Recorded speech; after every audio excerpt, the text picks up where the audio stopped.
Welcome guys to episode number 9 of the Rize. In less than 4 hours time, Trevor would have stepped on stage for the first time and completed the prep as a full circle. So today's video we're going to be covering a little bit about like pre-stage thoughts and also post-stage thoughts. And I also wanted to get Trevor back on again because his mindset throughout the whole prep is something I think anyone can take away from this experience, or from this video, sorry, and apply to their prep experience to basically have one, the smoothest prep possible, but also enjoy the full experience as well, because you don't dedicate so much of your life to a sport to not enjoy it. So again, I thought it'd be good to get Trevor on and get some of his insights from this video.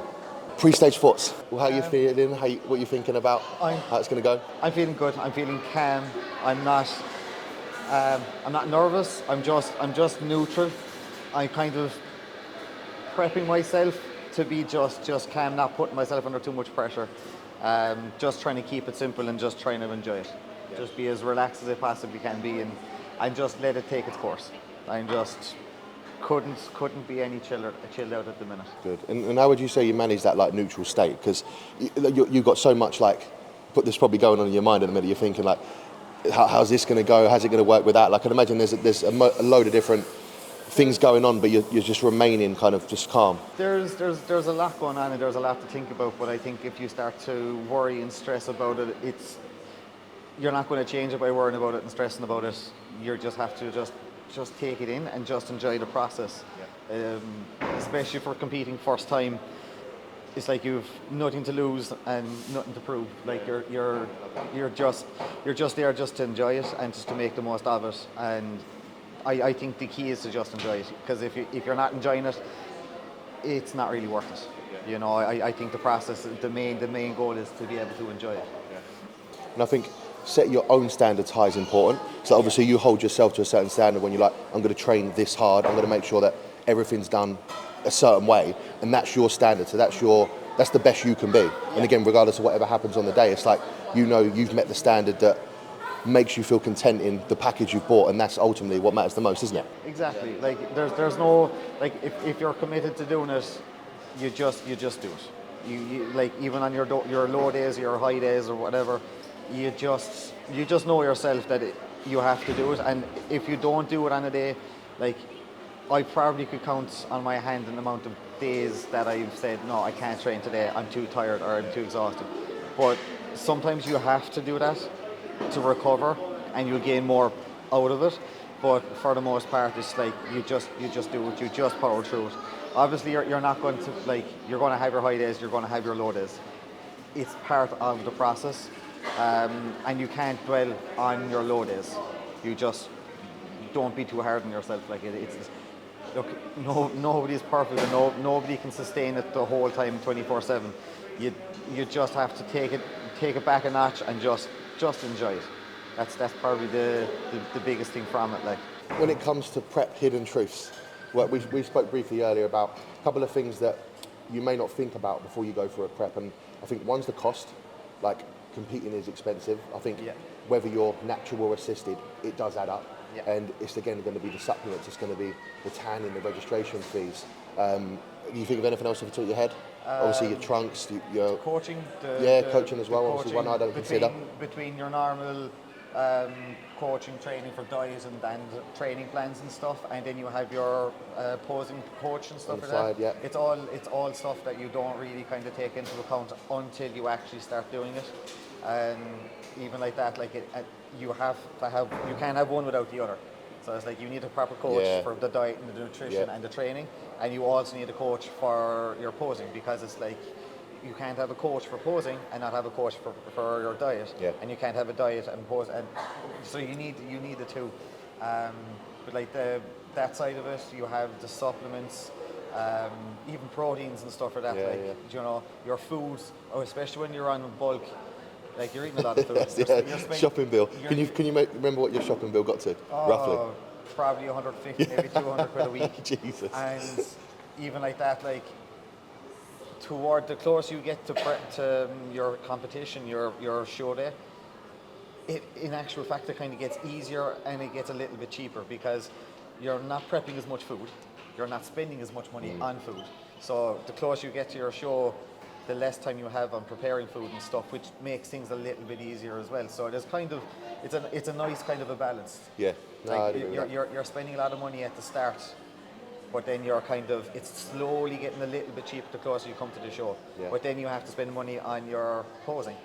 Then So- videography as well, if obviously you want the Yes. man behind the camera there, Yeah. and stage photos, things like that. I think the last thing you want to do is dedicate so much time and energy to a prep, look the best you've ever looked, and then almost cut yourself short by not being able to do that extra show or being able to pay for that stage photography, which is again going to be memories and things for you to take forward. So always planning in advance to make sure you've got enough funds to be able to sustain not just the prep, but also after the prep and other shows that you may want to do as well is also quite important. Skin prep's kind of one that's different for everyone. Trevor had a few good experiences with skin prep. Something that I'm not familiar with. I had no idea getting into it, what was involved. Simple thing was like I started off using a razor to try and see if I can just shave the hair and stuff. Then it turned out that I was getting sores and stuff and ingrown hairs and stuff, and I was like, okay, won't go down that route. So I said I'd try the hair removal stuff. Put it on, tried it, put on my arm, tried it, everything was fine. Then I was like, okay, I've done the arms and I'll do my chest. And then I was ripping off my arms and I left it on the chest too long. And I was like, I put it on my nipples. Something nobody has ever told me about it. And I knew straight away I was in trouble. Like, it's little things like that that aren't spoken of. Yeah. But it's something you just have to laugh at. Learn on the job, at innit, as well, they say, yeah. Like, it's just part of it. It's a learning curve. It's a learning experience. Like, and it's not easy. There's a lot of unspoken things that people just expect you to know, but that's because they're unspoken. Because you're expected to know, but you don't know. And I think as well, everyone's experience is different. Like I know for me, I have to skin prep very different to maybe how you have to skin prep. So there's not a set blueprint. It's just trialing different things. And as we always say, be prepared to do a load of different stuff to see what works best for yourself. Yeah. And that's it. Like you're kind of figuring out what works best for you, and that's across everything. That's across your food plan, your training structure, when you can fit in your training, when you can fit in your food. Like a lot of people there have their 12-hour shifts, and it's very hard to incorporate your training into your shift work, your food plans into your shift work. Like I'm very fortunate. I'm self-employed. My time frame is very flexible, so I can train in the morning, I can train in the evening, I can train during the day, which has probably realistically made my prep a lot easier than most, for the fact that I have a lot more free reign to work with what I have. I know a lot of people do find it, they do struggle because they have a very set time when they can train and when they can prep foods. I do it quite different with some people. So like if I've got some people that I know training suffers towards the back end of a prep, I'll then shift. So where they may do fastest steps at the start of the prep, I'll then shift it. So, okay, let's put training in the morning now. Even though you're doing it in the evening, let's put it in the morning because you've then got the most energy available. Train in the morning, do your steps after, because then you're shifting the dynamic of where you're spending that energy. And that's something I think anyone can do in a prep is just because you trained in the evenings in an off season or through the first 10 weeks of prep, doesn't mean that you can't change that. Like everyone gets caught up in thinking, I need a certain amount of meals in to train to some degree, but calorie intake is across weeks rather than just that set day or that set one meal. So again, even though Trevor is self-employed, he finds a way to get it done, and that's the most important thing. And don't, just because you have a set time to work or anything, think that you're boxed in to have to fit these tasks around that. Like fit the tasks in when suits you best and you've got the most energy as well. Then next, I think a good one to cover is highs and lows of prep. Like on prep, you're going to get good days. On prep, you're going to get shit days. Like that is the reality of it. And whether it's shown or not through friends, social media, you have got to take into account that there are going to be some harder days, and that's completely normal. It's not something to try and escape or try and think that you need to change anything to escape them low days. Just embrace them and realise that it is part of the process. What's your take on that? There's a lot to take in, especially when it comes to your friends and family as well. Because some days you're so happy, you're content, you're training, everything's working out, and you're absolutely buzzing. But then some days, you could be friends, could be family, they might mean nothing by it, but they could say something, and it's like they don't understand. We spoke about this earlier, didn't we? Yeah, they don't really understand what's involved, and they're kind of saying, look, just have one biscuit or have one cookie or have one, slice of cake. and it's like they don't understand, and you have to allow for that as well, and not take it out on them because they're putting pressure on you to do it. You just have to do you, and you're doing this for you. You're not really doing it for anybody else. So it's like you have to respect them and respect their space, but they also have to respect you. But I think the biggest thing is to just, I suppose, not dwell on that side of it too much and don't give in. It's just you have your goals and you just kind of stay focused on that. And I'd even go as far to say, like, the people that look the best on stage and the people that enjoy the preps the most are the ones that embrace the low days, like realise they're going to be there, and emotions don't always need action. So if you are having a lower day and you think, oh, I don't want to train today, or you're potentially doubting the prep, just push through that day and see how you feel the next day. If you're getting consecutive weeks and weeks of them days, then maybe look to kind of change things. But just the odd day, embrace it, realise it's part of the process. And as they always say, champions are made in the hardest of times. So embrace them low periods and just use them as fuel to then wait till you get to that kind of next high day again. You're going to have your high days, you're going to have your low days. You just, even on your low days when you're not in form for going to the gym, just show up. You don't have to kill yourself. And I think that the second that you show up and you go to the gym, you already won. So it's like if you could just do a little bit, even just do the pump session, 20 minutes, half an hour of a light session, not to kill yourself, but just say, okay, I showed up. I mightn't have done I mightn't have done a great session, but I done that session. And I think that's key. It's like, it's very easy to say, I'm after a bad day at work, I'm in no form for the gym. That's when you need it the most. That's when you need it the most. And that's what, realistically, you push the most when you're not in the form for it, because you take your frustration, your aggression out in the gym, and you come back out of it and you're feeling 10 times better. It's a simple little process, but you just have to push just to get to the gym. Not to do a gym session, just to get to the gym.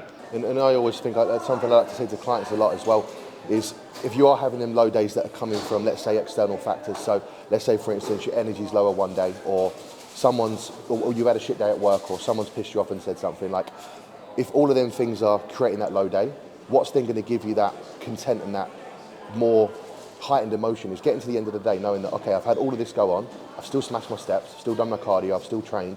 You're going to get that content feeling at the end of the day when you push through everything which was trying to hold you back, and then you end up completing it. And then the feeling that you get then leads into then a good day. So it's just about embracing them days and using them again as fuel to push through for them high days again. Last but not least, I think an important one to cover, and a question I always get all the time as a coach, is how hard's prep going to be? And it's a really hard answer to give you definitely, because it differs from person to person, but I definitely think mindset can make your prep easier.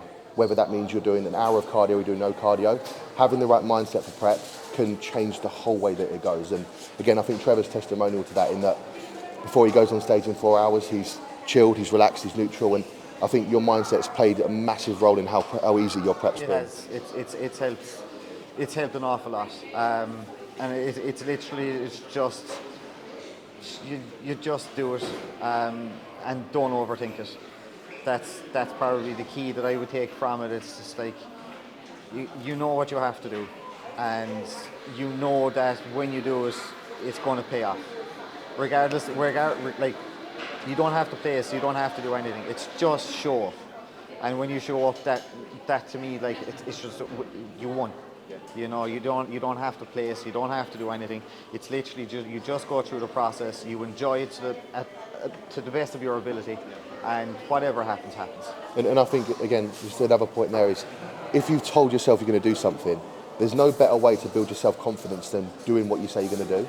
The times I see people build or get lower in terms of self-confidence, if they say to themselves, I'm going to do a diet or I'm going to do a prep, and then they fall short, then the way that it makes you feel is you can't stick to anything, you can't do anything that you say you're going to do. And again, that just then spirals down. Whereas if, for instance, like Trevor said, you say you're going to compete, you do your best you can in that time frame, step up there, that's going to build your confidence. And then that's going to stand as a stepping stone towards any future preps or anything that you want to do, as you're then somebody that says you're going to do something and you follow through with it. And that, in my opinion, is the best way to build self-confidence, is actions, words, do it. It all just proves that you can do it. Yeah. That's the biggest thing. A lot of people doubt themselves that they can't do it, but they can. It's just down to your mindset, and it's like you can get to your 90%. Everybody can get to that 90%. It's just that 10% that you just have to push. Everybody can do it. Everybody can believe in themselves, and it's never an issue. Like, you just have to believe, because like realistically, it's very doable. And if you want it, you'll get it. And it's as simple as that. Like, you don't have to overcomplicate it. Trevor's first show, absolutely smashed. Third place in a sick lineup, and I'm sure you've seen the pictures and videos by now. But again, from a coach's standpoint, couldn't be more pleased. We done what we set out to do, competed, and looked fucking awesome with it as well. Buzzing. I'm so happy. I had no expectations coming into this, and my main goal was to just step foot on stage. As soon as I done that, I was winning. The fact that to actually get a place, I'm blown away. I never expected it. I had no expectations. I just wanted to prove to myself that I could actually step on stage and do it. Actually, in the process of doing that, like, it was an amazing experience. Yeah, all around really good. And yeah, from my perspective, best condition on there, hands down. We know, like, future. Obviously, you mentioned being up on stage, you didn't feel nervous, and for me, that's confirmation that that's something that you want to do and you genuinely wanted to do it, because there's no like guessing.